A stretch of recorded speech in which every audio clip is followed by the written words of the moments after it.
Could you please introduce yourself?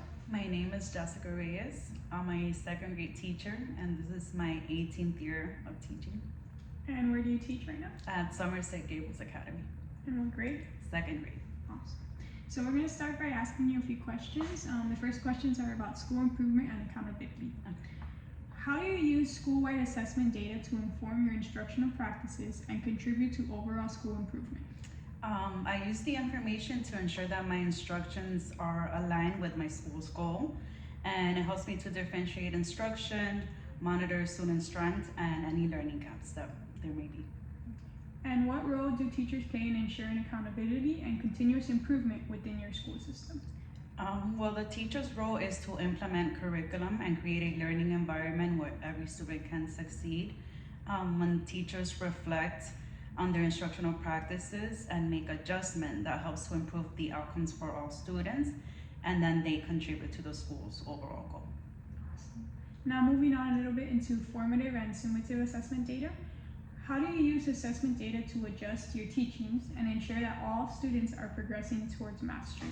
I use it kind of like as an ongoing tool to guide my instructions. It helps me to see my students' strength and the areas that they may be struggling with, and if it's a concept that I might need to reteach, is it just a particular skill that my students are struggling with? Is it a small group that needs my help, or the overall group? So it does help me to kind of guide my instructions and go from there to help each student master every skill or every concept that is being taught. Moving on into standards-based instruction. How do you ensure that your lessons align to state or national standards and prepare students for summative assessments? We definitely make sure to follow our state's pacing guide, make sure that we're not falling behind. That way when assessment comes, the students have already learned everything that they needed to learn in order to be able to perform well during assessment time.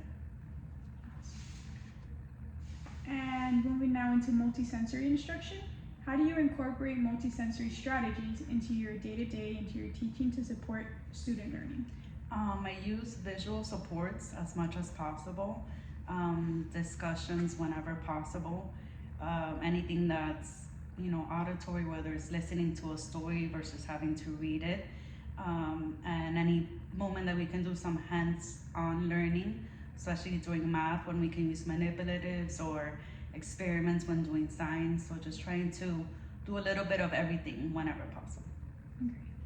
And now into collaboration with colleagues. Can you describe a time when collaborating with colleagues or stakeholders led to meaningful improvement for students? I feel that definitely when I work with my grade team, I definitely see a huge improvement because we lean on each other to kind of learn from one another, and it does help us overall in our classroom and our students.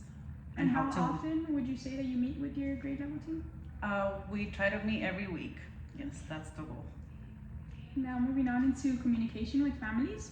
How do you build and maintain a strong relationship with families to support student learning and success? You definitely have to make sure that you're constantly in contact with the parents, whether it be because a student is excelling at something or whether it be because they're struggling with something, because together you can definitely make the student just succeed or do much better in every area. So I think having that open communication back and forth is really important.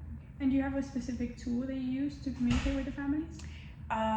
We use an app, so everything's pretty much done online. But definitely when it's something more important, a phone call or face-to-face meeting would be better. Perfect, thank you. And then wrapping up the interview, what is one piece of advice that you would give to a new teacher entering the classroom? Make sure that you go and visit other classrooms before you start, just to kind of have an idea of what you're getting yourself into. I understand.